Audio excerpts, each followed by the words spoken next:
Hello, everyone, and welcome to the third episode of the Unnamed Gaming Podcast. Said it without stuttering. I am your host this week, Tempest B, Twitch streamer, gamer, and hello. If you two would like to introduce yourselves again. I am Nettle, cosplayer, Twitch streamer, gamer, general idiot. Sticking with that.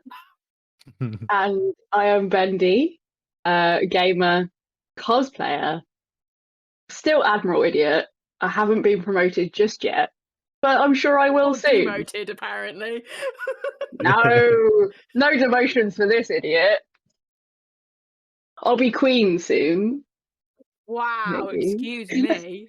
Wow. Because I'm the biggest idiot in this podcast. So, hi. Hello. Well, I don't know. Like, when I was introducing myself, my third thing was hello. Hello.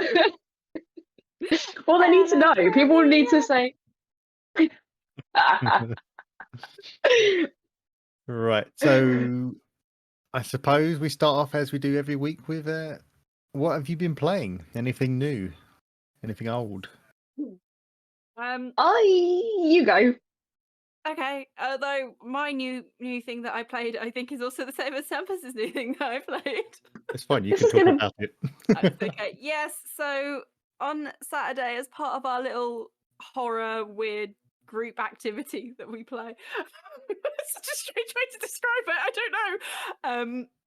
We played Forewarned, which is a up to 4-player multi-game horror game where you kind of like Phasmophobia, except with mummies. You go into an old pyramid, crypt, tomb, whatever you want to call it, and you have to figure out what the mummy is. So there's different types of mummies. There was one called Orphis and Decan, that's the one. Yeah, all sorts. And then big hands.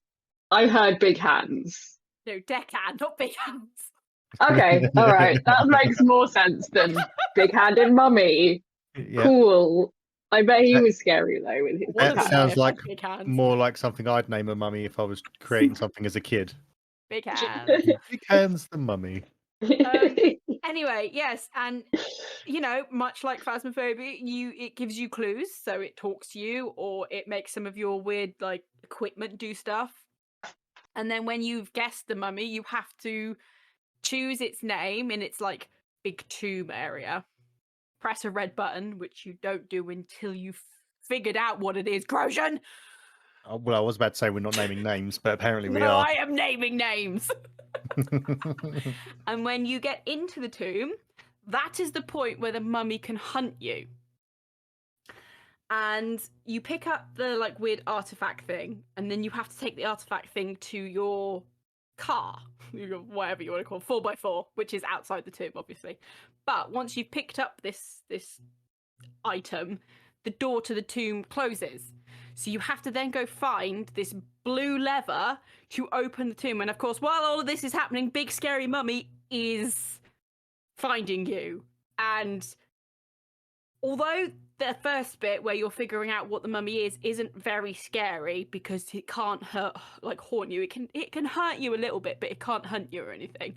Once you have opened the tomb and got that item, it is the scariest thing ever because you do not know whether this mummy is going to be around the next corner. And there was a lot of screaming at the times that we managed to get it open. I think we completed it twice the whole night.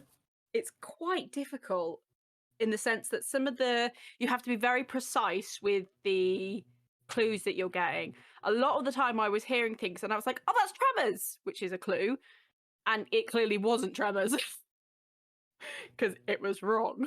And that's the other thing. If you get the mummy's name wrong, if you guess the wrong mummy, it can haunt you, it can hunt you, but you don't get to collect the item. You have to open up the tomb, find that lever, open up the tomb, and just get out of there. Get out. It was kind of difficult, but that is not the best thing about this game. Oh, yeah. If you die in the game, you go to like this little preparation area, and you can either come back as a good mummy and help your team, or a bad mummy and kill people. Oh, that is cool.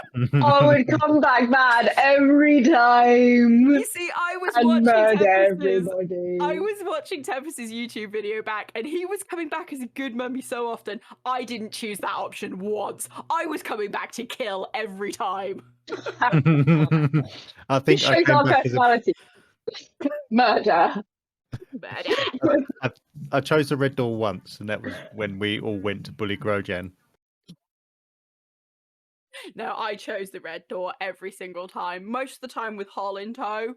And we were just such trolls. It was terrible. Yeah. First game, first death, red door, someone come and murdered me, so. Was it hot? Did I set you It on was. fire? I think I accidentally set you on fire. Oh, no, yeah, Grojan set us on fire a few times too. Grojan, yeah. When you figured out that he say was a mummy. accidentally, do you mean absolutely on purpose because it's fun? So the first time, like the first game that we did, Harl and Tempest both died, and it was creeping me out because I didn't realize what was happening and like what you could do at this point. So I was outside in our like little archaeology tent trying to get some stuff, and I kept hearing like and I was like, what the actual F is that? Thinking their mummy has come to find me, I'm dead. Well, it was a mummy, it just wasn't the mummy. Anyway, they came up towards me, and I didn't realize who it was. But they stepped in. You can get like flaming torches as a thing because it helps with a piece of evidence. And it just so happened that Hole stepped into it. I kind of stepped into her, thinking maybe I could like ward this off, not realizing it was Hole at this point. Until she starts giggling because even though you can't really hear the voices properly, like after a while you can discern that it is a human being talking to you and it's actual words. She starts talking to me just as she gets set on light, and that's it. I'm like, I've just killed Hol. I've literally just killed Hol. If you're killed as a zombie, if you're killed as a mummy, can you come back again? Or do you just get the one turn? You just spectate at that point. So you can't do anything. You can't annoy people off. You can't help. You're just spectating. Fair. And you really do get no like XP or anything for that. Yeah, it's very brutal in the sense of if you die, you die. You get nothing for it. But like it's definitely like in terms of actually playing the game, like it's quite a simple game because, like you say, you're not being haunted or anything. You're literally just listening out for clues, searching the tomb for certain things or whatever. You're in no real danger unless, like us, you constantly fall into the spike pits. But like you can just. In our defense, it's really dark in those tombs. Yeah, those torches are not very strong at all. You just walk around a corner and it's like, oh, spike pit, damn. Guess I gotta kill someone. But it's like you can spend the first 10, 15 minutes in there, like until you know what it is, you're not really worried. No. And then I mean, you do get the odd actual like mummy, like not it's one like of a us reanimation mummies, or whatever in there. Yeah, who would come back and be a bit like, I'm gonna swipe at you, but it's just like you're nothing, mate. I'm just gonna set you on fire. But I think it's just the soon as you open that tomb, you're like everyone fifth gear. You got to find that lever. You've just got to get the hell out of there because the thing is as well is we played all night on the small easy maps, so there weren't a lot of places for us to actually run away from it once it kind of found us and chased us and stuff. So yeah. I mean, I liked it. I thought it was good. It was. I'm definitely gonna play it again. It was a good laugh. I think is what I'd say. It was definitely the more fun of that type of game to play, just because of the amount of stupidity we got up to. Yes, there was a lot of laughs that night. Yeah. No, it's definitely on our list of plays again. I think it definitely over Ghost Hunter Corp.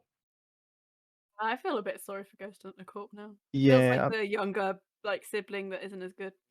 The thing is, like, this is the problem because, like, all of these games are kind of it's the same vein. You're searching for clues, trying to find out what the entity is, either like leaving, exercising, taking artifacts, or whatever. You know, they've all got their own little things. But like, Forewarned, at least try to do something different with it. With the fact that yes, it's not ghosts, it's mummies. I mean, yeah, the environment's all the same because you're just in pyramids, but like the fact that you go in there and the second you get in there, everyone that's talking is echoing Oh yeah, as the well. Like atmosphere the is. atmosphere is brilliant. Yeah, Oh, they've done really well with that. but it's yeah. But that's what I mean. Yes, you're not getting hunted to start, but they don't make it easy for you to get out. And I think that's the difference. Whereas Ghost Hunter Core, I feel like they kind of just went with the Faz blueprint and just tried to add a few extras to it. And I think that's where what lets it down a little bit. Not to like not to say that it is an awful game.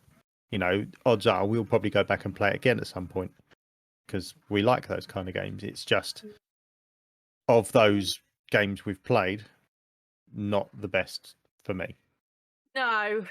But there again, I don't know. I feel like maybe Forewarned after like a couple of months, much like Phasmophobia was when it first came out, we'll get bored of it because if it's the same thing every time, which even if you go onto bigger maps, it's still the same thing every time. Yeah, but I don't. The thing I think because Faz got- was the only thing out of like it at the time. It was the only thing we played, and we played through it a lot. And I think we just got burned out for it. But whereas now we've got options, we play other games anyway, so we're breaking it up. So it's not like we're playing Faz or Forewarned every time we get together. There's always something else for us to jump into. That was what we played. Well, Yes, we played this week. Bendy. I have been playing Darkest Dungeon. Yes, I've been playing that today. So good. So good. Love it. I thought, let's do spooks because it's spook month.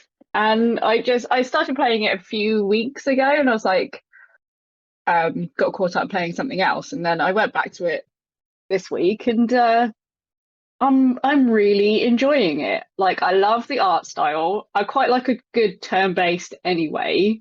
And it has like eldritch horror and it's dark and it's hard. I now have no level 1 players left because they all died. Oof. And I then need to get all my zeros up to 1. No. But I'm really liking it. It's like different every time, even if you go to the same place, it's like different enemies and the art style is just mwah, chef's kiss. It Highly is recommend. brutal though. Oh yeah. Very brutal. I started this today, like brand new estate and everything, and I think maybe third run in a dungeon, lost someone. I was like, oh my God, this is like one of the first people I've had in this, like from the start, and I've lost him like 3 turns into this thing. I've figured out you need lots of food. Yes. Lots of food, which I did not know before. And so what I've just been doing is just been going in, doing some, getting some money, coming back out, making them not as stressed, and then going back in with the other people. So I've only completed like one area so far because I'm just trying to get a load of money to get a load of food and a load of torches. But I think when I'm going to get back on it later, which I'm clearly going to get back on it later, I think I'll be able to go and actually fully finish one of the dungeons. But I really like it. I really do. It's very cool. And it's not, the thing is though, it's like you say spook months. It's not like an actual scary game because it's not like No, it's got the creep factor of just the way it looks, I guess, and the Yeah. fact it is Kind of a hard. gothic-y kind of effect. If I Yeah, remember correctly. Yeah, it I is. think It's right up my alley. it is just that, like, it is known for its brutality. Hmm. That's the thing. I'm playing on like what they call like the easy kind of normal mode. Even that says like you will lose a lot of people in this. Yeah, I've had a total party kill, Ooh, but only once.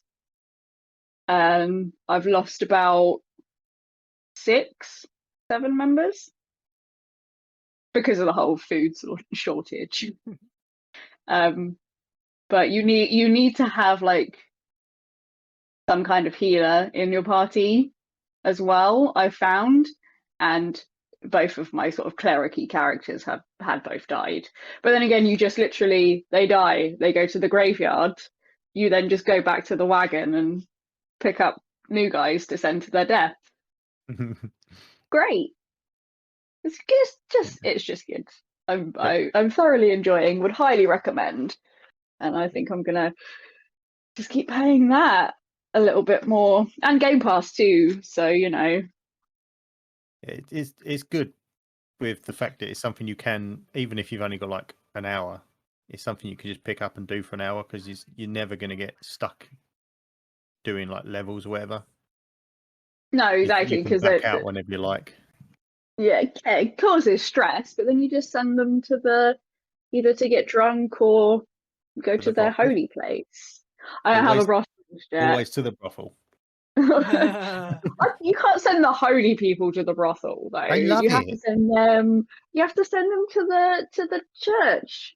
Yeah. And I do like the fact that stress doesn't necessarily mean bad. Like a lot of the time, they get super stressed, and then they have like a bad thing happen. But I had earlier on where like my paladin sort of guy was just like, fuck you. I'm not scared or anything. In fact, my stress bolsters me, and he got like plus 20% to damage. I was like, yeah, boy. Wish I had that Oh. luck. I had And two then, people have their moment earlier and they both went paranoid and I was like, brilliant. and you can't heal people that are paranoid. It's like, don't Nope. put that on me. Don't you put that on me.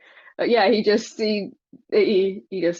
killed some zombie wolves. It was great. It was good times. And I quite like the little Beastmaster guy as well. That you can just send your bugs out. Yeah, I'm just a fan of the clerics. Yeah, well, I have a type. Support class is like the only thing that I really enjoy. I have found out about myself recently. So I like those healers, and the clerics like the one where you can heal your whole party at the same time. That's a good one to have. Unfortunately, she died, so Ooh. it's fine. It says you're going to die a lot, so I'm not going to get angry at You myself for kind of being have to bad expect again. it. Yeah. I did think I was going to get a TPK earlier, but I just managed to scrape through, which is good because it had some of my like heavier people in it. It's you get an achievement for a tote party kill, so that was my achievement for the day. So it was good game. And I also played a little bit of Hades too. Hey! I'm all about apparently roguelikes, it would seem. Let's die a lot, and you die a lot in Hades too. I'm so bad at that game. I'm never gonna get out of hell. Yeah, I've never played it myself. I have seen people play it, and it does look good. It's so good. Highly recommend. Again, I am drawn to things with great art styles, and Hades has a very, very good art style. To be honest, if you're going for art style, anything from Super Giant games. Yeah. Don't play it as a cosplayer because you will want to cosplay everything. So Yeah, I have seen some of the character design, so I imagine your eyes bulged as soon as you saw some of them. Oh, I've already cosplayed something from Hades. She didn't really see the light of day, but she was made. She was there. I did it. I mean, it uses one of my favorite gods, not gods, in it. So none of things with Greek mythology ever use Nyx, and she's the best. The personification of darkness. Hello, it's me. It's me. So yeah, that's me. That's me this week. Sounds like you've had a good week then. I have. I did. Well, as for me, I too play Forewarned. We will not go any deeper into that. We've had that conversation. Yeah. But I did, the first week when I spoke about this random game that I played called The Frog Detective. Yep. Well, this week I played another random game called Perfect Date. Spelt PURRFECT. I hate it. I hate it. Why? And the reason is that because we are a research assistant on Cat Island and we have to find out some mystery that's going on. You get taken by some cats, catified as they say it, so I'm slowly turning into a cat. And to get the answers, I have to woo the cats. I actually, yeah, I can't even. Oh. And the thing is, right, I looked at it, it was like, it said, I looked at the game link when I started, they were like 2 hours, and I was like, oh, that's not too bad, I can do this. So I went through it, it was a bit of fun. It was my play something random fun birthday stream. Yeah. And I sat through it, and we got there, I turned into a cat, I entered a relationship with another cat. The game ended, and then it was like, it's not actually over, There's another 5 cats for you to romance, because there was another 5 characters for me to play. So it turns out that I actually have to play through it. I played through it twice actually on the day. I've done it with 2 of the characters so far, but I now have to do it another 4 times to get the antidote for them to turn back to human. But there are actually 18 different endings. What? Yep. I'm saying leave them as cats. Just let them live their best lives and be cats. No? I'm not going to lie. There was some parts watching Tempest's stream where I felt uncomfortable.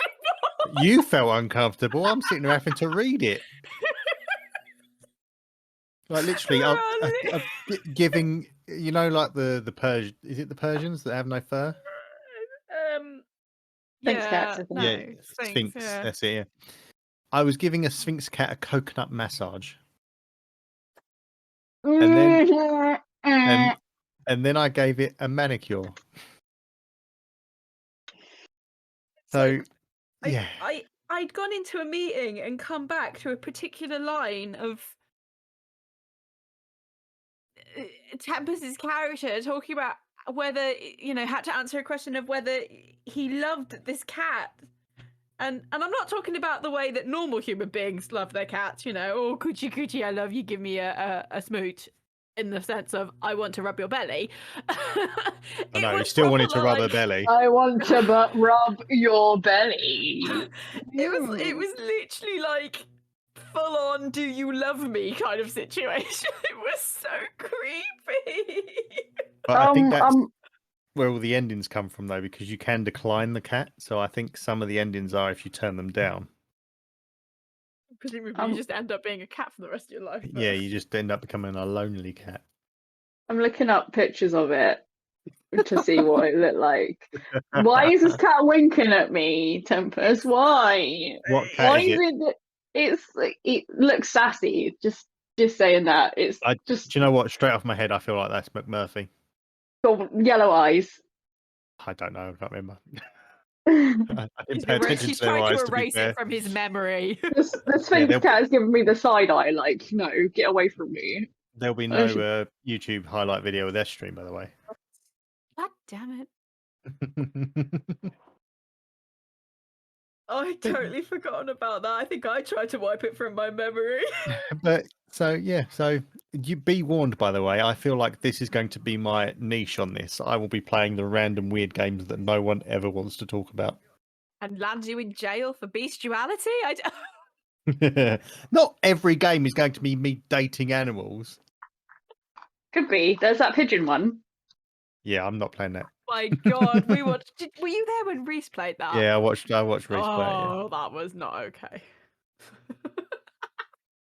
I would rather romance cats than pigeons, if I have to be honest. Yeah. I mean, if we putting it all out there, Putting all your cards on the line, yeah. yeah, putting all my cards on the table. Cats over pigeons, but ferrets always come first. That's fair. That's fair. I wonder if anyone will make a ferret dating game. Probably not. Maybe I should do it. That's it. That's what you're doing it. Doing it. You make it. I'll play it on stream. I mean, I don't know how to code or anything, but I'm sure I can learn. See you in 10 years.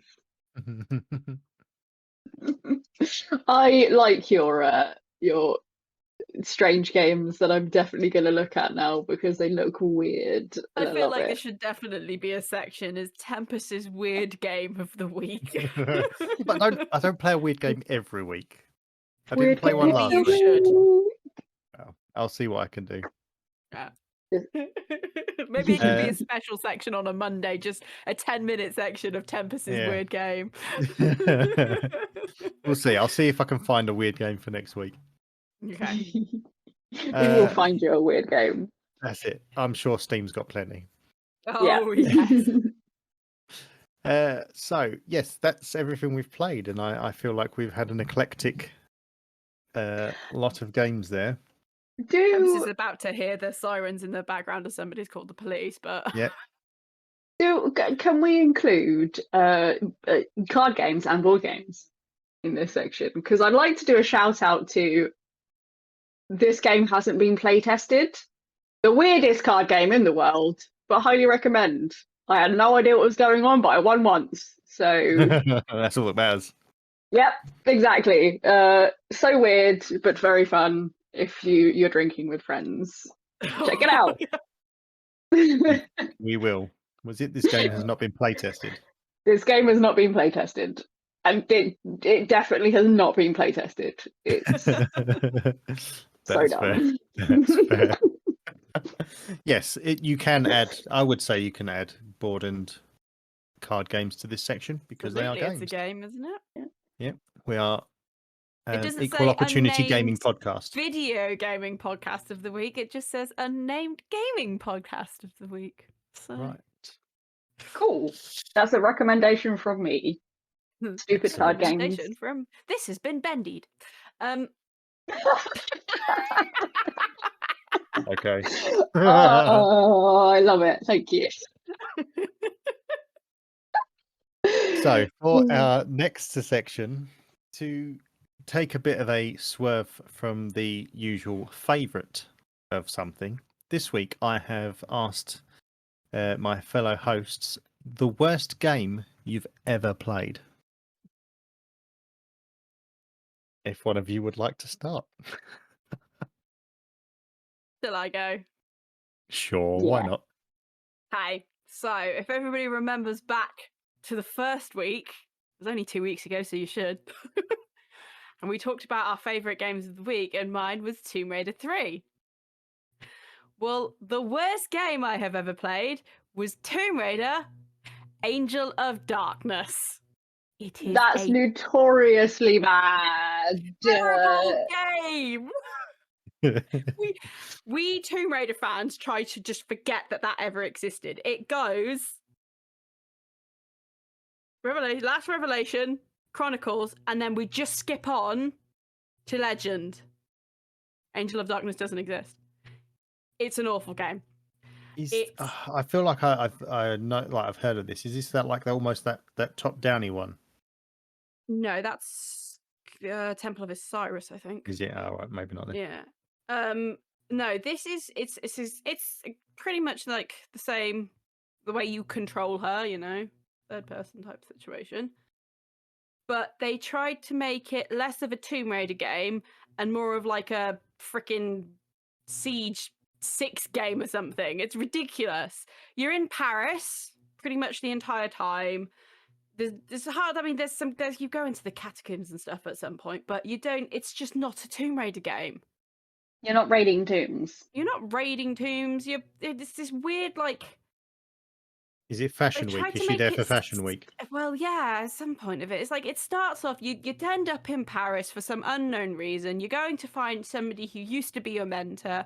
You have an argument with them because they're doing something you don't like very much, and then all of a sudden you get attacked by this mystical force out of nowhere, and you wake up, you can't remember the attack, and you, as Lara Croft, have been accused of murder. So for the first half of the game, you're trying to get away from the police, basically. It's rubbish. The controls are terrible. I mean, they were just like, God, I don't even think about them. You literally, this was one of the first games where Lara could very badly jump off into a very weird direction and ragdoll her way down the street. It was awful. Poor camera. On release, there were so many bugs. It was terrible. Even to this day, I think half of them haven't been fixed. They gave up on it, I think. But this was the game that got the franchise taken away from Eidos Interactive and given to Crystal Dynamics. That's how bad it was. The franchise was taken away from them because of it. Not even a slap on the wrist. If anybody wants to see, they got told off. If anyone wants to see how bad it is, Triple Jump. It's on one of their worst games ever, and it's so bad. Such a bad game. But I'm promoting Triple Jump. Go and watch that video. Their worst games ever are hilarious. But yeah, it's just people actually say the plot isn't bad. For me, the plot is terrible. It just doesn't equate to a Tomb Raider game. And they do this weird thing where they give her like a love interest, and it's like, oh no. Lara's a lone wolf. Well, exactly. She's never needed one in the past, like a proper one in the past. Why are you giving her one now? And of course, it was because it came out in an era where everyone was like, 2003, everybody wants to have, all the women have to have love interests. Anyway, then guy dies anyway, so who cares? Spoiler alert. I don't care. If you haven't played it since 2003, then you get the spoilers. I'm sorry, that's my rule. Well, I don't feel like I have to ask the why anymore now. Yeah, see how I rant when it comes to Tomb Raider. But yeah, it just generally was a very bad game. And the problem was, I suspect if it hadn't got Tomb Raider slapped across the front of it, it maybe wouldn't have got the reception it did. But if you're going to make a game and a franchise like Tomb Raider, if you do even a little bit of it wrong, you're going to get your head slapped because you can't do it. It's too well known. The games that have come before it are just too good. Yeah. Should have been called Blara Floft Coomb Raider, Coomb Blader, or something. And then it would have been good. No one would have known the difference. As this random, underground female character called the Angel of Darkness. And you probably would have been fine, just not Lara Croft. But you've made a game that's nothing like the original or any concept of Lara Croft. You've tried to bring it into the modern era. And this is the other thing, and I know people might be a bit like, that's not a reason to hate it, but you pretty much spend the entire time in this freaking weird-ass denim outfit. I'm not okay with that. Also, the fog. It's just that weird fog in that elevator room when you're going up the stairs. It's so bad. Such a rubbish game. And they just, I don't know. It was just bad. It is pretty much to this day the one Tomb Raider game I never replayed. So, leading on from kind of some of the things you said there, like, is there anything you'd change to it to try and make it better? Like you said, possibly just distancing itself from actually being a Tomb Raider game. That's what I'm saying. If it wasn't a Tomb Raider game, I mean, probably, there were still some technical issues and like the controls were still bad, but it wouldn't have been in this franchise that is heavily loved for being a good franchise. Yeah. So I suspect it wouldn't have been so bad, but it's the expectations, isn't it? Yeah, there's the expectations. But the problem with me is it's a Tomb Raider game that they put on the 6th generation, like the 6th generation for video games, which means the controls were all updated, the back engine was all updated. They tried to make it more cinematic, and they didn't give themselves enough time to do it. They gave themselves 3 years between the beginning of development and it being released. It got pushed back twice, and a bunch of things that they wanted to put in the game got scrapped because they couldn't scale them properly for the deadlines. So to me, it just feels like they didn't give themselves enough time. And this would have been a perfect time, and in fact was meant to be, a reboot, like a type of reboot for Tomb Raider. Angel of Darkness was meant to be a trilogy. And it was so badly received, they scrapped it because of it. If they'd spent even another year on it, they probably would have been fine. But whoever they had in, and I don't know whether the team was slightly different at this point, didn't do a good job of it. It felt like they hadn't played the games that predeceased it. They hadn't really realised what Tomb Raider was about, and they've just gone in and gone, let's make this cinematic type game. It's all modern. Let's bring Lara Croft into the 21st century. And it's like, well, actually, what you just did was not make a Lara Croft game. So, they absolutely should have spent more time on it. They should have got the controls better. It's a freaking Tomb Raider game. Controls are one of the big things for it. Get that down first. Make sure you're giving you enough time. If you want to do something big and flamboyant, great, do it. But you can't do it in 3 months, It just felt that they didn't give themselves enough time on this, and they didn't get the story right to begin with, which it could be the writer's issue. It could be a production issue. The producer could have gone off on his head. But yeah, they should have spent more time on it. But there again, saying that, if they hadn't done that, if it hadn't gone over to Crystal Dynamics once they messed it up, we may not have got Tomb Raider Legend, which is my second favourite Tomb Raider game. Oh, there was a silver lining at least to it. The silver lining is they made a really good game after that, in my opinion. Now, don't get me wrong, I think there are a few people that don't like Tomb Raider Legend, but I think it's more like the Tomb Raider games that we had, 1, 2, 3, than 4, 5, 6. So, yeah, there was definitely some good that came out of it, but it's just sad that the good that came out of it was Eidos Interactive lost the franchise because of how bad it did. That'll teach them then, won't it? I'll learn them. That'll Yeah, learn. that'll learn them, yeah. Or do that again, will ya? Hmm. I'm shaking my fist at the non-existent camera here, but Me too. We can do it in solidarity, for like why Angel of Darkness. Why Back in my day. Back in my day, Lara wore shorts and had pointy boobs. Top and had pointy boobs. Back in my day, you could lock the butler in the freezer. Exactly. Can you do that, Angel of Darkness? She hasn't even got a butler in the new ones. Saying that, this is true, she hasn't got a butler in the new ones. And saying that, I think Tomb Raider Angel of Darkness was the first one that didn't have the mana in it. There you go. That's the reason why. Yeah, Chronicles might not have had the mana in it because Chronicles was a bunch of like.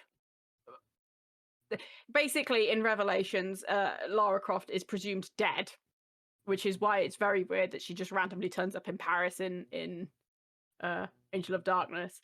But Tomb Raider Chronicles is basically a bunch of old stories that we haven't seen or done before with her, which is fun. Actually, it's quite nice. But yeah, So between The Last Revelation and Angel of Darkness, she randomly just turns up in Paris, and it's just like, okay, so what happened here? Okay, she's alive then, I guess. Anyway, I could go on so much about this, but I'm not going to because we don't have that much time. That's fair. Let's turn to Bendy. I've arguably played the worst game of all time, which is E.T. Oh wow. Okay. It, the game that nearly destroyed the entire gaming industry. Albeit I did not play it when it came out. I'm not that old. Close to, but not that old. But yeah, I have played E.T. And it's terrible. That's all I got to say. Just to be that. fair, it is a very old game to begin with. Even that though, even with that, there are older games that you can go back now and play them. But old NES games that are still good. Whereas that, no, you can't play that. Can't do it. No. I mean, do I need to ask why?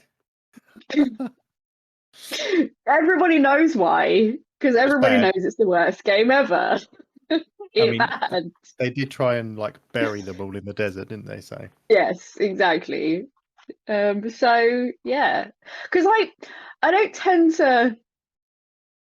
don't tend to play bad games like as a thing. I something always has some kind of redeeming feature in a game that I play. Like I know arguably that Dark Alliance is a janky bad game, but I enjoy playing it. So I have when it comes to worst games, I'm like, I can't really say too much. So I'll just choose the one game that I played that is the worst, arguably the worst. So yeah. I don't think there's much more you can say about it, is there? No. E.T.'s weird. Hate it. Bad game. Sorry, I'm just reading the wiki article for it, and a critical response. It says, while reviews for the movie were highly positive, the game was negatively received by critics, with common complaints being focused on plot, gameplay, and visuals. So basically the entirety of what makes a freaking video game. Yep. Yep. It literally had nothing. You jump. Yeah, that's it. Nothing else. It's just like common complaints focused on plot, gameplay, and visuals. It's like, what else is there? I mean, the soundtrack was pretty banging, but well, all of the soundtracks, the 8-bit soundtracks are always the best. So always good, but that is it. That is its redeeming. It's fine. It's got the Bendy stamp of disapproval all over it. That's all we need. This has been Bendied. Bendied. Is that a thing now? It is. It's a thing. Yeah. Yeah. Going around different games. It could just mean good, bad, mediocre, but as long as you've made your statement. Well, this stamp, it's been Bendy. Oh, love it. Thank you. Well, I suppose moving swiftly on then. What about you, Tempest? Yes, mine. You may not have heard this, right? It's a game I played a couple of years ago. It's called Past Cure. It was on the Xbox One. Basically, it's a psychological, like it starts off as like this psychological horror shooter, and then you kind of get through the little start tutorial where it shows you like where you shoot and stuff, and then it does this little cutscene, and then you spend the next 45 minutes in like the actual tutorial of how to use your mind powers that you now suddenly have. And then once you're kind of out of that, it turns into just like an action shooter, and it's like, well, hang on, where's all the psychological stuff gone? Where's all the horror stuff gone? Now it's just an action game. And I'm not being funny. The main character's voice actor, he must have been paid in sandwiches because he just sounded so disinterested in this game. Oh no. It's so wooden. Honestly, it's like he could be running for his life from something, and he would just sound like he's reading something out of a newspaper. My gosh. Yeah, but yeah, it was terrible. Honestly, it probably wouldn't have been so bad if it would have stuck to kind of like either if you're going to be like an action game, be an action game. If you're going to be like this, I don't mind you being like a psychological horror action game, but keep the horror in it. You know, you don't start the game out with that and then just piss it away. Because you kind of dipping your toe in this, like the start of the game. That's what people are expecting from this game. But like, so it sounded like they made half the game, gave it to the publishers, and the publishers went, no, God, change it now, change it. So they had to halfway through change it to something else. Yeah, I think the issue is they were trying to be really ambitious with it because with like if I was to look like I watched back some of like the gameplay and that earlier just to kind of refresh my memory because it's been a while. But whenever I think of worst games, this is the first game that comes to my mind. Just because I was just it just bored me. There was nothing in it that made me think I wanted to carry on playing it, and I don't like saying that about things because people have put time and effort into these kind of things. Yeah. And I don't want to feel like I'm just shitting all over their work. But like at the same time, it's like I was expecting, you know, I got it because it sounded quite interesting, and then I was like really kind of dismayed by it.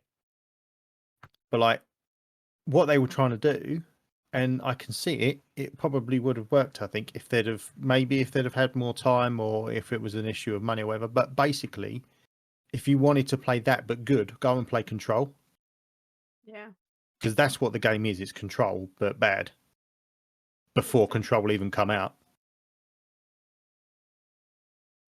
So it's like, and even like if you wanted the horror side of it, Evil Within did it all better. And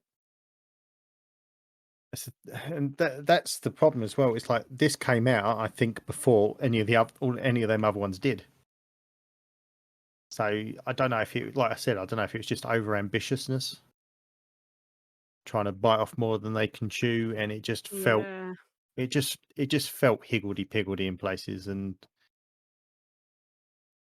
like I said, there's better styles of those games out there for you to play if you're going to play a game. I mean, Control is a brilliant game. Very true. I've started it, and do want to go back to it. Yeah, Control. I haven't finished it myself actually. It's still something I've got to go back to do. But even just the little bit I've played from Control, I'd go back to play that. Whereas Past Cure, I think I played it for maybe. I mean, it's not even a long game. It's like 4 or 5 hours. Oh, really? Yeah, it's 4 or 5 hours long, and I played it for like an hour and a half. And like I said, the first there's 40 minutes of tutorial on how to use mind power. So that's like a good fifth of the game gone. But yeah. Once again, I've gone on Wikipedia, the source of all knowledge, and I'm just laughing at the review scores that they've got on there.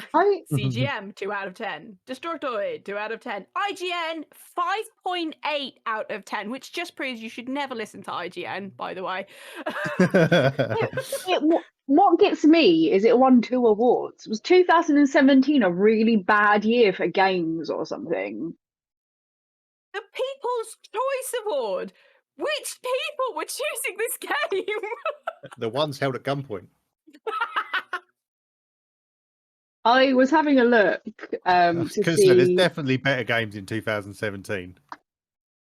Has to be. Breath of the Wild came out in 2017. Cuphead came out in 2017. Mario Odyssey. Oh, Resident Evil 7. Horizon Zero Dawn. Destiny Origin, 2.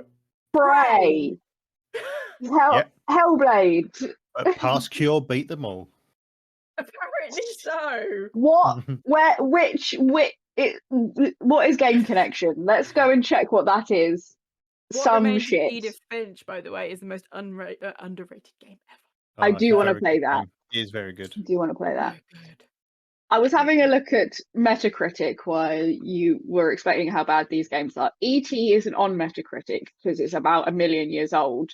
But Too old, yeah. 37 for Past Cure and 52 for Angels of Darkness. So, and I'm going to put, the Game Boy Advance of E.T. is 46. So, arguably, the last game of this list is Past Cure. So, Tempest wins the worst game. I win. well done. Yeah. You win.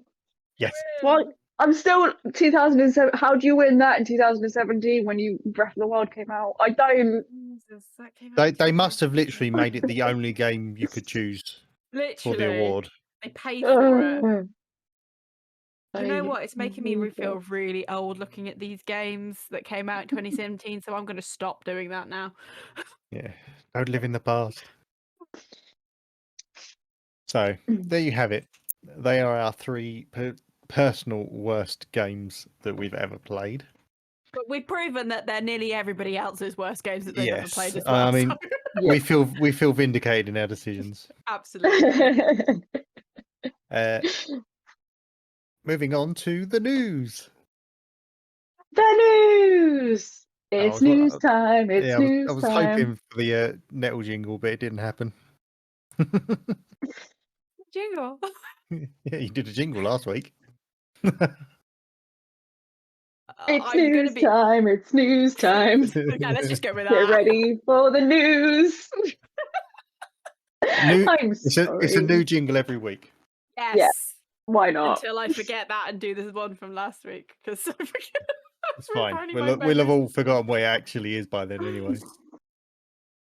So, should we start with Bendy this time then with the news? It's been a slow news week, you guys. And all I've got is Sora is in Smash. And several Kingdom Hearts games are coming to the Switch. Yay. Can we just go back to the Sora and Smash? Somebody wasn't very happy about this. Yeah. Hashtag justice for Waluigi. Wah! Wait, hold on a second. When will Sorry. he get his time? Sora over Waluigi. I'm not a Smash player, quite clearly, but why would you choose like a non-Nintendo character? What? Huh? And why is that only several Kingdom Hearts games coming to the Switch as well? Why not all of them? I know there's like 80,000. There's a lot of Kingdom Hearts games. Kingdom Hearts 1.7258, the pre-sequeling reckoning. That's one of them, right? Yep, definitely one. Well, that's my news. Carry on. Bloody hell, Bendy is just quick and out of it today. Yawn. So I mean, what more can you say apart from justice for Waluigi? Hashtag get that trending. And Get that trending, yeah. that's what's happening with Kingdom Hearts. We've all established none of us have played Kingdom Hearts. I've played. I was first. looking. The only other thing I could find is the fact that God of War 2 had been delayed because of Christopher Judge's having to have surgery. Yeah, surgery, yeah. Yeah, and they delayed it because they needed Christopher Judge. You do need the voice of Christopher Judge because he's a legend.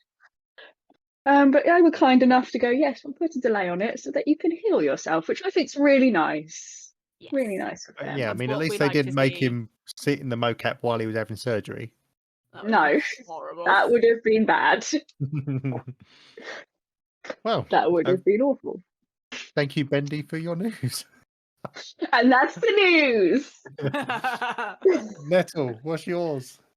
So, my news this week is for anybody that knows or has played the game Deep Rock Galactic, which is a wonderful cooperative first-person shooter video game where you can mine and kill aliens at the same time. I love it. I play it with my other half sometimes. My half sometimes. Well, they are getting a board game, which is cool. It's a prototyping it at the moment, and it's going to be a Kickstarter. Probably at the beginning of next year, though they haven't officially confirmed. So it looks like it's going to be a bit like Risk, where you have, you know, certain enemies in certain spaces, and then you guys do what you need to do, and then there's cards that you pick up for this, that, and the other, and there's some dice involved. It's all over the place. It looks fun. And yeah, it's going to be a Kickstarter in January, hopefully. I will, for anybody who's interested, I will put the Steam, because it came up in their Steam blog. So I'll put that up there, which has the link for the Kickstarter, or what will be the pre-Kickstarter kind of page. And then you can go check it out. I'm super excited about this because I love Deep Rock Galactic. It's a fun, quirky little game. When you go to your hub world, so your little spaceship in space, you can get pissed and your dwarves, by the way, like, you know, Gimli. And you can drink beer. Your space dwarves, and you can drink beer in your hub world. It's fantastic. So the fact that this is coming to board game is brilliant for board game night. Is it sounding like Settlers of Catan plus Risk? Because that sounds real fun. Because if it's got like elements of like resource management and stuff. Yeah, I like the looks of it. Yeah. Oh my god! That sounds fun. I just threw my screwdriver. It's fine. Why do you have a screwdriver? I'm fidgeting with it. That's why it went flying. Fair enough. Okay. I also. Anyway, but yes, it's looking fun. The guys that like the studio that does Deep Rock Galactic, Ghost Ship Games, published by Coffee Stain, which they're quite a big publisher. But yeah, Ghost Ship Games they're a cool set of guys by the sound of it. And it's interesting, and I'm definitely gonna be backing it, and hopefully it'll come out. We need more just board games. I love board games. Oh, really? Board games are awesome. Yeah, board games. I feel like we're getting to this point now where a lot of big publishers / developers are realizing how much people like board games. And as much as we all like to sit on our video games, it's nice to have a night with some friends now that we can actually do that again, and play some board games, have a few beers, have a few pizzas or whatever you can eat, and just relax without having headsets on. Sorry, did you just say relax playing board games? More than freaking video games. You've clearly never played Risk with me. I will plenty of board games that bring stress out in my group. Yeah. I'm aware that board games can be stressful, but it's still nice to be able to sit in, you know, comfortable sofa chair and just drink and not have, you know, not worry about the random NPC number 5 that's about to shoot you in the head. But you will be annoyed when you land on Park Lane with my hotel. You had to pick Monopoly, didn't you? The one game that I got banned from playing. To say I'm not playing Monopoly at any point. I'm not allowed to play Monopoly anymore.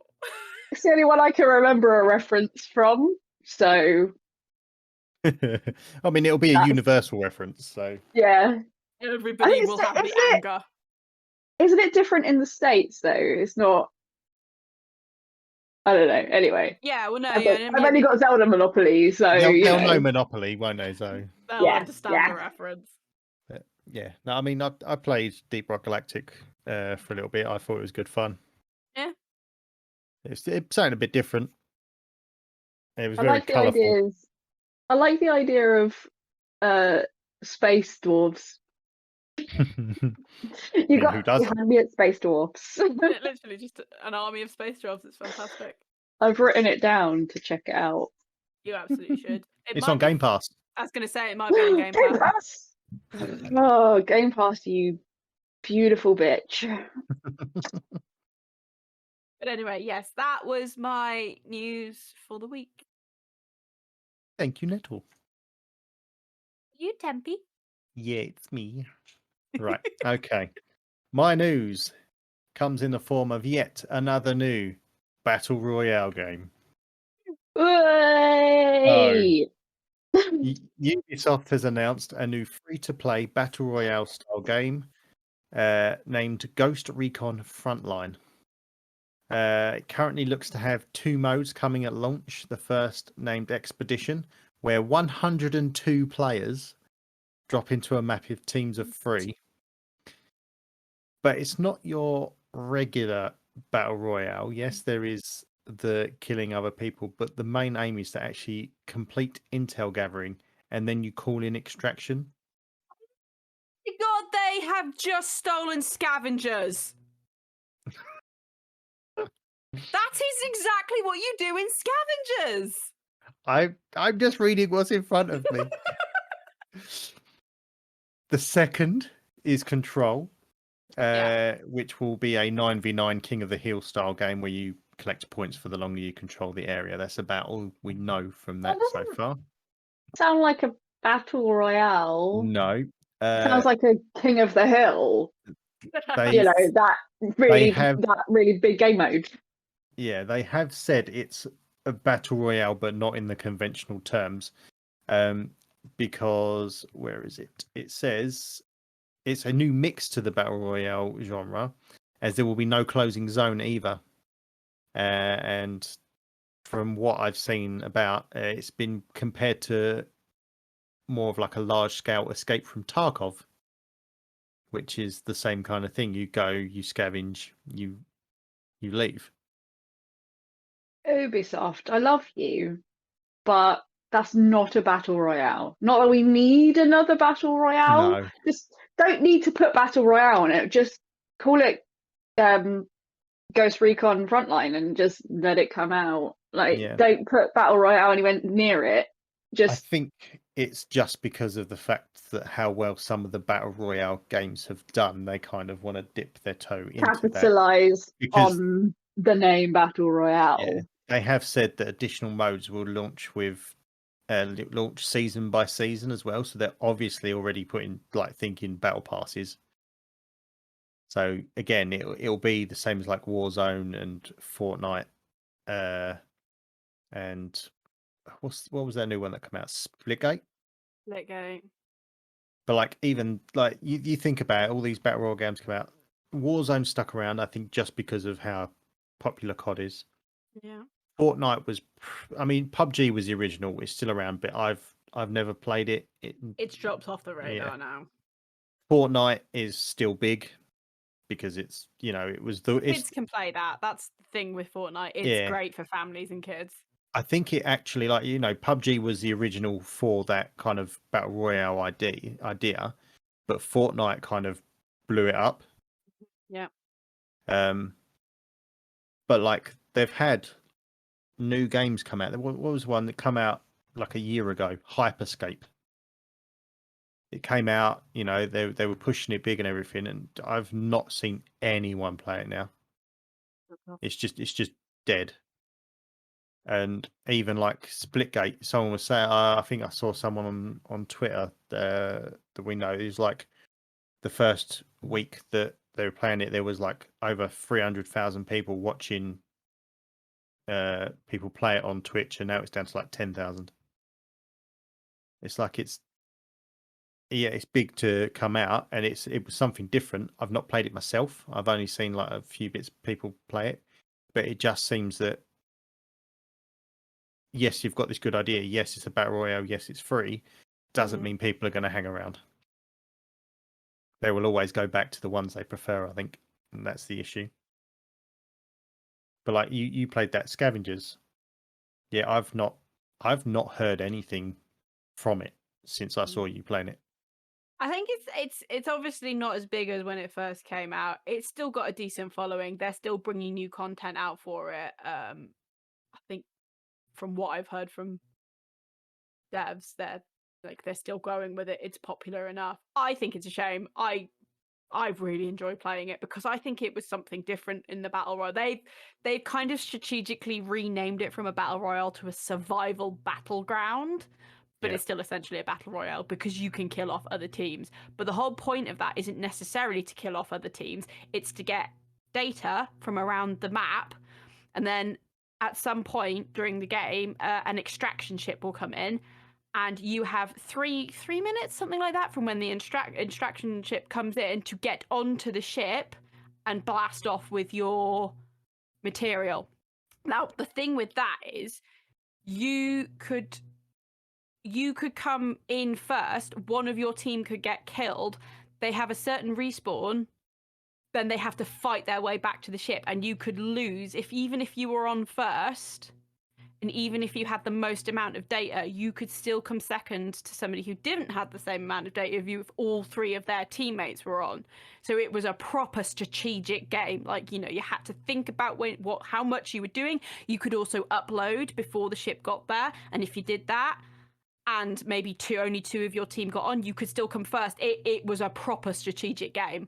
I really enjoyed it, but everybody that I knew stopped playing it, which is a problem for these kind of games because you have to go in as teams of 3. Now, it does matchmake you, but I don't like that. No. So these kind of, battle royale, battleground games really have to think about the fact that they're going to have a singular mode because people don't want to have to play with other people. Yeah, I think it's just like what I kind of touched on before. It's just they bring out something to kind of compete. They've got their own ideas, something new. It kind of gets a bit of traction to start, but people they just kind of go back to what they knew before just because it's what they were comfortable with. Yeah, they'll give it a little go. It was good fun, but I'm going to go back to playing Fortnite or Warzone.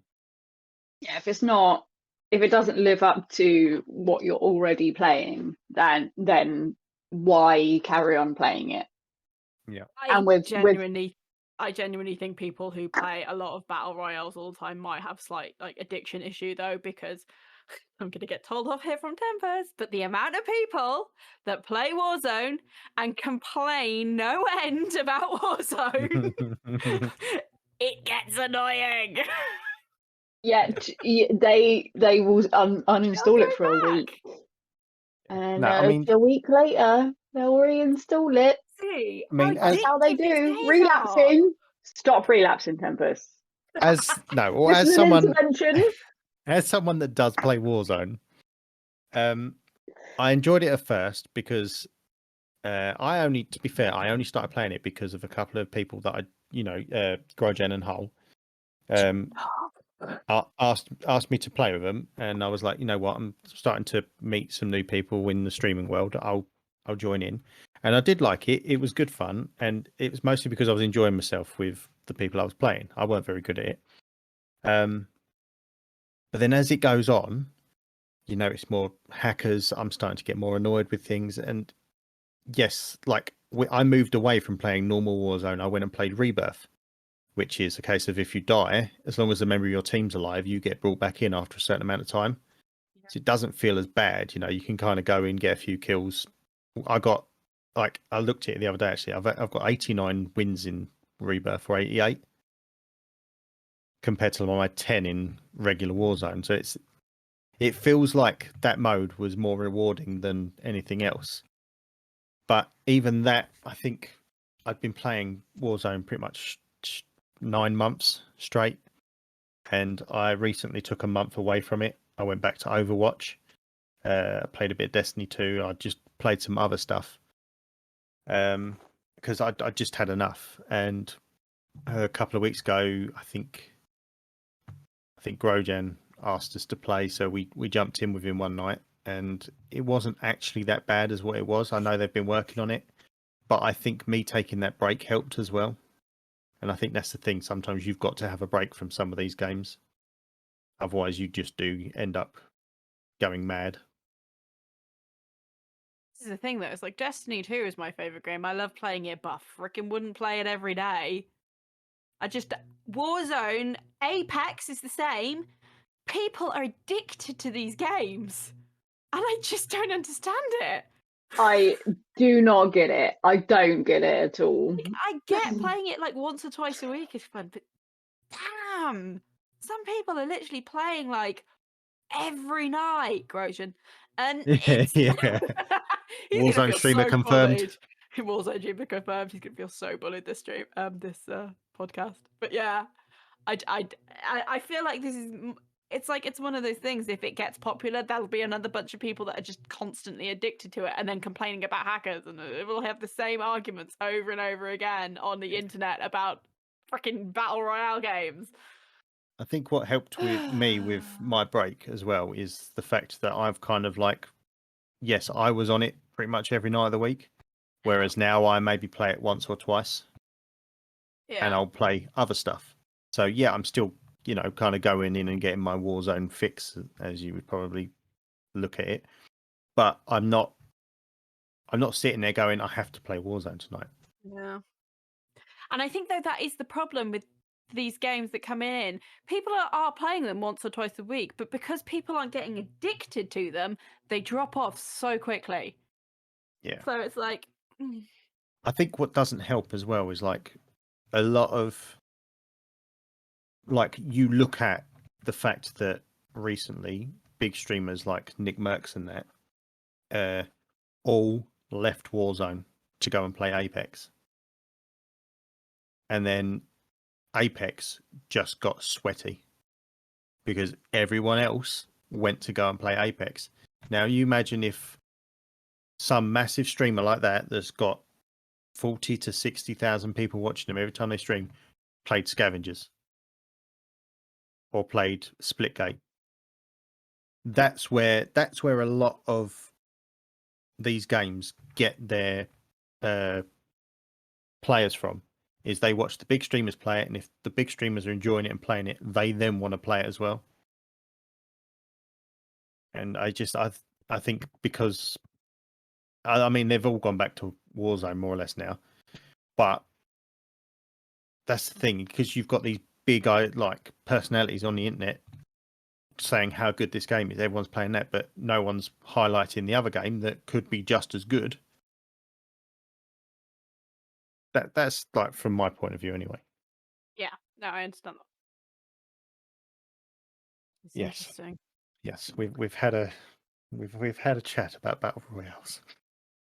I have played it once, Warzone once, and will never go back. Oh, right, Bendy, this is an intervention. You need to play Warzone.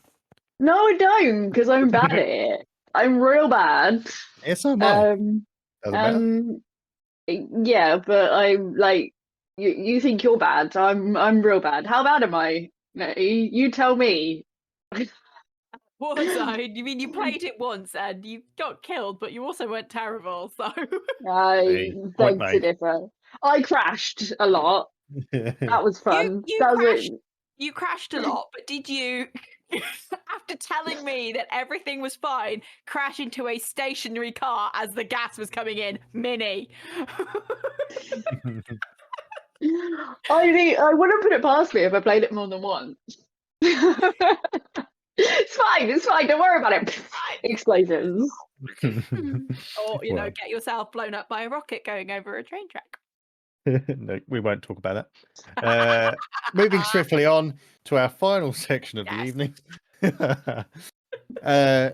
So our final section, we put another question to each other. It's normally, well, to be fair, it's normally about a topic more than a question. But I wanted to know from Nettle and Bendy what game they would love to see as a blockbuster movie, be it could be like a big animated one, like a Pixar kind of thing, or we're talking, like big Transformer style, blow your houses up kind of stuff. So, yes, let's start with Bendy.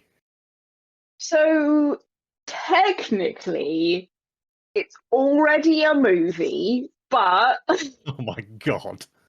it was based on a book. So book made into a movie, made into a video game. But I'd like to see a Fallout. film. Oh, right. Okay. Yeah. So I just set in. I'd probably go with Fallout 3, so the Capital Wasteland, and just an adventure of the people living within the Capital Wasteland. So you don't necessarily have to have like your main character that you play in Fallout, just the situations that happen in that game. And I think that would be a great movie because I love some dystopian end of the world stuff. What books it based off, which was also a movie? Vic and Blood is the book, and the movie is A Boy and His Dog. It's I've heard not. about the movie. I've heard the name of the movie. It's not a big AAA movie, and that's probably why I'd like to see like a big blockbuster version of Fallout. But it's got a nuclear war, ending the world, vaults under the ground. It's weird, typical sort of 70s vibe because it was made in the 70s. But yeah, it's right. It's good. It's quite good. But I mean, you could definitely fill out a lot. You know, you've got the potential for more than one film from that as well. Because you could also look at like the games go into different parts of it, so you could see New Vegas. You could go to Boston. Boston is Fallout 4. That's the one. Got what it's called. Commonwealth. That's it. And then you could do Fallout 76. No, that was going to be my worst game ever. But I played it for like 20 minutes and thought, that's not enough to say it's the worst game I've ever played. But yeah, Fallout film. But I think there's more to this question because the world is more about TV nowadays, I think. So maybe pose the question of what would make a great TV series. And of course, my answer is going to be Zelda. 100%. Well, there you go. one of the things I kind of put to you though was an ideal cast. Now, obviously, I'm not sure if you've thought much about one for Fortnite, but I imagine you've probably got something set up for Zelda at least. You with Fallout, I'd put just big names in it. Just throw in all the big names in there. You know, throw in a Ryan Reynolds, Chris Hemsworth. Why not? Just throw them all in there. Just anyone who's popular at the time, throw them in that movie. It'll probably be good. I can see Chris Hemsworth being like the main character in a Fallout film. Yeah, just wondering. And he is like mentored by. Oh my god, I've forgotten his name. He plays Mad Max. What, Tom Hardy? No, Mel Gibson. Mel Gibson. Mel Gibson, that's it. Mel Gibson training Chris Hemsworth how to deal with the Commonwealth. I'd watch that. And the Capital Wastelands. Yeah, I'd watch that. In his Interceptor. Why not? It's actually just a remake of Mad Max. Chris Hemsworth in it. Why not? Perfect. But my Zelda series that I want definitely made, probably most likely to be animated. And if you brought the voice cast from the Breath of the Wild, so Patricia Summerset as Zelda, or if we do it live action, I'll just be Zelda. It'll be fine. There we go. We've got our casting. There we go. Yeah. So, does that mean that Tempest is going to be Link? Yeah. Yeah. Nah. I'd be, Why what's not? his name? Tingle.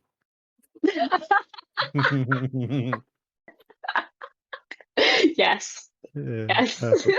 perfect. We're going to make this. We're going to do it. It'd be a YouTube Netflix film may before have you know dropped it. it. Yep. Coming to our YouTube channel soon.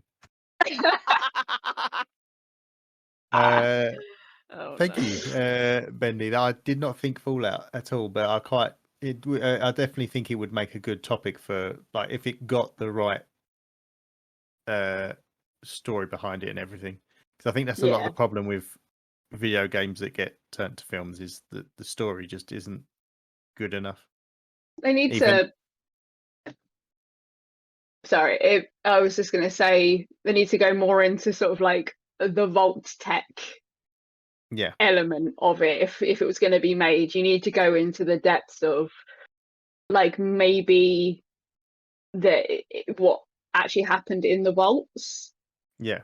Because some of the vaults and what happened with him are just so sick and interesting that, you know, you've got these people that are just searching around and they like come across at Vault 11 or whatever, and you could have like flashbacks within the movie of like them reading the logs like you do in Fallout, and then but you're actually seeing what happens within that vault at that time. So there's like options that you could have, but again, it could also make a very good series too. You know what, I was just thinking that you could imagine a series of Fallout, but it's like every episode he finds like a new vault or something, and it's a mystery that he has to solve, like from the vault and stuff like that. And it's just almost Twilight Zone, but Fallout Tales from the Vault. That's Got it. Perfect. Call us, Netflix. Yeah, we will pick up. They can call us as much as we want. We don't own the royalties to it. Call us, Bethesda. Yeah, we'll write it for you. It's fine. Yeah, be your story writers. It's fine. We just want you to, you know, give us money, but very good answers. I liked those. Thank you, Bendy. You're welcome. Nettle. Do I get to have like two answers as well? If Bendy gets to have two answers, right? If as we know from my track record, Bendy you can have a million answers. Ones. No. She doesn't just do ones. Being bendied. That's it. She's just she's bendied the last part. Okay. So my movie. A superhero movie. It's not a superhero movie. Is it Destiny? Okay. No, it's not. My movie would be Stardew Valley. Mate. Right, Mate. okay. I'm in.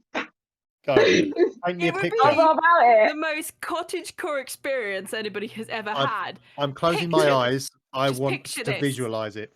Emily Blunt as the lead actress, as the character that everybody plays, raising her granddad's farm. I'm in. Carry on. You've got Richard E. Grant as the evil JoJo supervisor that she's trying to get rid of. You mean the helpful JoJo supervisor? Absolutely not. Evil. You've got an assortment of just lovable characters that we all just love to see, and we want to cuddle whenever we see them in movies as the main character.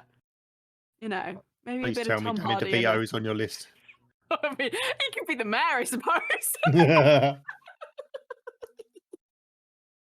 Can it be like one of those interactive movies where you get to the story changes when you choose which partner you're getting with, like Bandersnatch? Oh my god! Stardew Valley Bandersnatch. Call us Netflix. That's Call it. us Netflix. We've got all the ideas. We've got none of the flesh, but we've got the ideas. She has to go around solving the mysteries of the town and getting the community back together. And in the end, she drives Jojo out and everything's wonderful and she gets married and we're all so happy. And then a murder happens. Stardew Valley 2. Exactly. I love it. Stardew Valley 2, Judgment Day. Emily Blunt becomes the Terminator and kills anybody who she thinks is evil. It's like I can't. I'm going to assume you've seen Good Will Hunting. Yes. Yeah. Or you know of Good Will Hunting. Do you know Jay and Silent Bob Strike Back? Yes. Yes. So you know where I've gone with this. Like they're filming Will Hunting 2 hunting season. Stardew Valley 2. That's I it. love it. Stardew Valley 2, Death in the Valley. I love it. I mean, this is going to be a trilogy. It's going to be at top of the box office. The I third one, see they go it. into space. No. Yeah. In the third one, at the end, they find out that they were in purgatory all along. Oh my god. Boom. Or it was a Oh. dream. Fucking, I knew that Willie couldn't be trusted. Exactly. He's been giving everybody like drugs in the water and No. stuff. That's the problem. Every time you get on the boat to leave somewhere, he just brings you back and you just don't remember why that you left. Oh, damn you, Willie. So your second answer now, as soon as you want to have two? So my TV series would be Destiny 2. No. Because These are going to be answers to everything in every literally, it's episode. You know what? Yeah, but you Tempest say and that. Overwatch. I can picture Destiny 2 as like a Star It Trek. would be a fantastic TV series. And I'm not talking about the main Guardian character going off and saving different parts of the world all the time, blah, blah, blah. I'm talking about like the other people that we have in Destiny. Like, we have so much different lore that is in there as some kind of lore. And we hear about these people and we want to know more, but we never really get to know more because they're just a lore entry on a pair of boots or a gun or something. It would be cool to have a Destiny series, a Destiny 2 series with some of these lore entries on screen. It would be amazing. Like Shin Malphur and half the Guardians that go into the freaking Vex network that we never see ever again. And it'd be brilliant. As long as you cast Nathan Fillion in it, I'm Yeah. happy. As long as he's Cade, and to be Paid fair, he's so much gold money anyway. to get the original Destiny/Destiny 2 Red War campaign cast back. You know, Bill Nighy as the speaker. Oh, I mean, I think Nathan would be, me and Nathan Fillion on first name basis here. Clearly, Oh, you've got he'd be up connections. for it. I mean, call me Nathan. Call me, please. Call me. She needs this. I love that man. He's gold in everything. He is. Uh, Did you watch Suicide Squad? I haven't seen it yet. No. Yes. Watch it. It's God. quality. But like, yeah, I'm not talking about the main cast. I'm talking about the little ones that we hear in the lore entries as like a short TV series. The Like, I way you're love- describing that, you're making me think of like Lower Decks. Yes, that would be That program is so perfect! good. Yes, that it's so good. Yeah, I It would agreed. be fantastic in Destiny times. There's so many characters that are quirky, but you never really hear much from them after like the first little lore entry you hear. It would be brilliant. Bife, my name is Bife, could write it. He's the biggest Destiny lore nerd there is. There's plenty of things out there. Come on, Bungie, call me. Just anyone call us. Anyone call Anyone. us. We've got so many ideas. We got ideas. I mean, you got the money. We got the ideas. Somebody It's might just have the about IP. to make I it don't know. happen. You know, it's a dream team. What could Yeah. go wrong? This podcast. Uh, You've got to sell yourself, I'm afraid, Bendy. Yeah. Now on the street corner. Well, no, I meant more like, sell out a little. yeah. I can't wait to be sponsored by Raid Shadow Legends. It's gonna be a good time. Yes. Right. Uh, Tempest. yeah. Your Tempest. go. Right. Okay. Here we go. My game that I would like to see get a blockbuster movie. You're going to be surprised. Is it not Overwatch? It's BioShock. Yes. Yes. I That's would my love second to choice. see. I would love to. I was worried someone would choose this, to be fair, but I would love to see because they're such good games, and they've pretty much got a great story already put into it, and I'm not being funny. If you put that in a decent film, people that don't know what BioShock is, it's going to be such a good ride for them. Absolutely. Just- Tempest, would you kindly explain some more? Oh my god. Sorry. Yeah.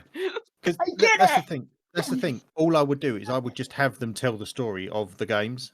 I wouldn't Yeah. watch anything else. I mean, you could easily, going into the TV series thing, you could easily turn it into a TV series of when it was Rapture, like when they first made it and everything was good, and there's several Yeah. characters going around and having to like stop these little thing, like, there might be a leakage somewhere and they've got to go and try and fix it and stuff like, you could easily make a TV show out of it.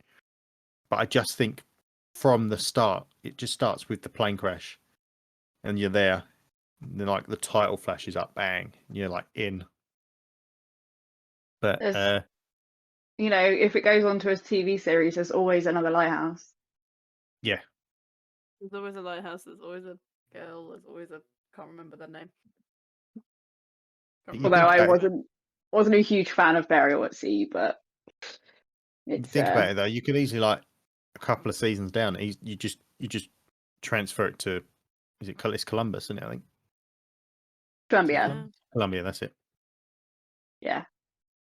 Because You you just could just like, you tell the full story because your film is the story of the after the fall of Rapture, and then your TV series, like your first season, maybe could be the fall of Rapture. So going up to your movie, and then your second series would be Columbia. But then you could go on and you could do any of the alternate universes that were created. Yeah. At the end of Infinite, so you There could have like this ongoing. And what if it was, you had another Rapture in a different universe that had slightly different outcomes and things like that, how that would pan out. Or if, Fontaine didn't do what he did and it wasn't looked after by Ryan. Like originally you got, maybe it was created by Fontaine and you've got so many different avenues you can go. So what you're talking about there is a what if program for BioShock. Yeah, what if BioShock? Essentially, yeah, but it would be like full seasons of your different timeline and how that works. But yeah, you're right. The film should be BioShock 1. Yeah. And anyone who doesn't know BioShock 1 and has that huge twist at the end, you're just like, yeah, it is one of the better twists in games. Yes. It's like very up there with probably the very best of like, I did not see that coming. No. But yeah, I do actually have I've only cast 4 members of the film. Okay. But I did kind of have a little think about it. Obviously, for the main character Jack, I'd have Chris Pratt because why wouldn't you? Because he's always, why not? Always, Yeah, no, I am joking there. I was just throwing that in as a joke. I would he's probably Mario now. Yeah, I would probably actually have someone like Jake Gyllenhaal. Oh, I like that. That's a good. Yes, I can see that. Yeah, because he's quite gritty when he wants to be. Mm. But for Andrew Ryan, I would cast Colin Firth. Ooh. Just because he's got that accent, and it's just, I was trying to think of actors that have just got that great accent. If he was younger, I might have plumped for like Patrick Stewart or something, but I think he's just too old for. No, I do. Andrew Ryan. I can see it. I'm going to just say Fontaine, but you'll kind of get where I'm coming from for this because he can switch. I would have Colin Farrell because of the accents. Yeah. Okay. Not necessarily the looks. I was just trying to go with someone that might be able to fit both parts of the role. Could do both. Yeah. I mean, most actors probably could. They're an actor by trade. They can probably do 2 accents. But I I just thought he was really good, like in The Gentleman, and I just thought he's just kind of got that. When he wants to be, he can be such a great actor, and I think it just played well, like down for him for that. And then the final one I did cast was it's Tenenbaum, the lady. I went with Gal Gadot, just because, like, obviously she's got an accent to her and everything. But that's interchangeable. I think anyone could do an accent. It was just I was just trying to stick with people that maybe already had the natural accents and stuff.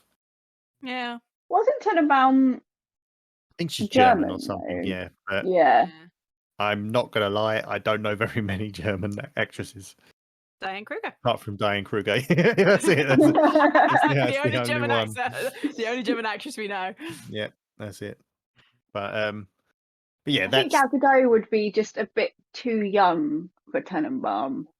I mean, I did kind of. It was in the back of my head earlier, but again, I looked back at some BioShock, and the picture they've got on her screen, she's actually still quite a young lady. So it's one of them ones. It's just someone I thought that might do a good turn at it, but obviously there might be better options. But this is just what I thought of earlier. I mean, BioShock is, out of all of these, even my Zelda series, is the film I'd watch the most, I think. I think it's just I cry at the most, but in Yeah. Sphere, it's Slices, scary. yeah. But 'Cause it's that's- like being. Oh, sorry, carry on. No, you carry on. You go. I was gonna say, if it did let spin off into some kind of series, being able to look more at Tenenbaum and the little sisters and those sort of things, that's just it's just so interesting. There's not I know BioShock 2 goes into it, but there's not enough. I want it. I want more, please. I mean, I'm not being funny. Like, obviously, yeah, you've got the splicers and the big daddies and the little sisters and stuff, and you'd probably learn some about it during BioShock. But then, like, obviously, BioShock 2, the game, you learn so much more about it. It's basically their game, isn't it? Mm. Like, and you just go into that. You don't, and that's the thing. It wouldn't be like a conventional trilogy because you'd probably get a whole new cast for it. And the same with the third one, a whole new cast.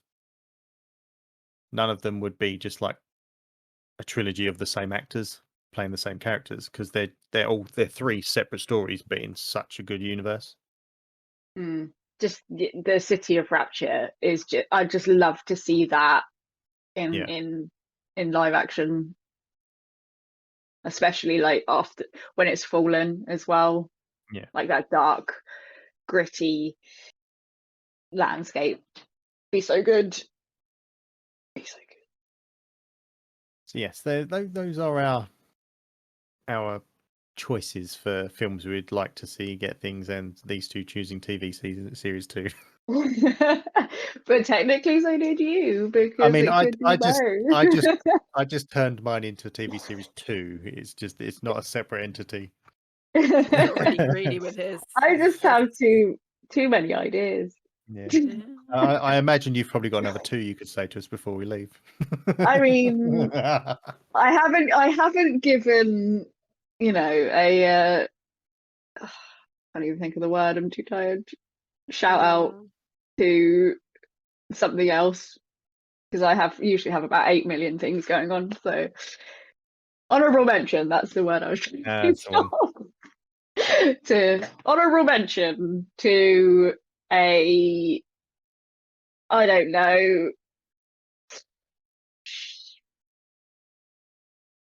No, gone.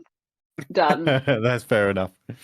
Oh, actually, no, I did think of one that it probably could make a great blockbuster film, but I just think because of the amount of lore and just you could have it running for so long, that would be a great TV series. I'm just going to put this out there. It would be Horizon Zero Dawn. I think that would make a much better TV series than. I mean, it'd look great as a film, but can you just imagine every week Aloy's got to go out and do something like there's a stampede or someone's missing or something, and there's so much you can do with it, and it could go on for ages. But that's it. I'm cutting off. I'm cutting off. Not enough now. That's No it. more. Because we could be here all night.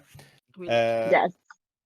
But yes, that was it. That was week 3 of the Unnamed Gaming podcast. We hope you enjoyed it. We thank you for listening, that one listener. we love you. But yes, we are going to be back again next week. Might be a little different. We've not really quite confirmed anything yet, but we'll definitely be here. You might just have a slightly different show. Yes. For that reason, and also Bendy and I will be at EGX on the weekend. So yes, So there'll be lots of games EGX to talk, about. Yes. and I cannot wait Fun to hear time. about it all. We're going to play all the games. Every All single the one. games. All of them. Games. Yeah. Perfect. Thank you for joining me, Nettle and Bendy. Thank you. Something about social medias, right? Yeah. Where can we find each other? Because I don't know where you two are. Where are you, Nettle? Tell us. You can find me on literally all social medias and Twitch and YouTube at Nettle Creates. You can find me on all of them. All the sames. As Bendy Ben's costuming. I'm there everywhere. You can find me on all of those, also under Nettle Creates. Tempest B. So I am on Turned into everything. a Everything. ginger Tempest girl, have B. you? Yeah. Well, what can I say? But also, you can find this podcast on Spotify, YouTube, Amazon, iTunes if you're in the US, because I haven't figured out how to get it in the UK yet, but I'll sort that out. Podbean, we're on Instagram, we're on Twitter, probably Facebook. No, we didn't do that one, did we? No, we're No. not on Facebook. No one's on Facebook apart from No. your parents. So go and follow us in all of those things. And if you Yeah. watch on YouTube, go listen on Spotify. Subscribe.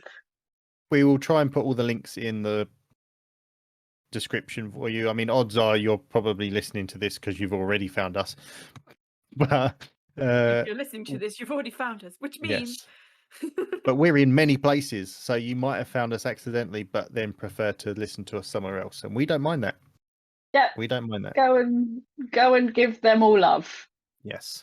Put hearts on them and on your phone and on your MP3 device. Listen all to at us the same on time. everything at once. Use a different IP address so we get more views. Right. What's Let's us on stop. your fridge? Let's stop before we start doing something illegal here. Yeah. Thank you for listening. We will be back next week with more gaming talk. We look forward to recording that for you. We hope you enjoyed, and we shall see you next week. We love you. Bye. Bye. Bye.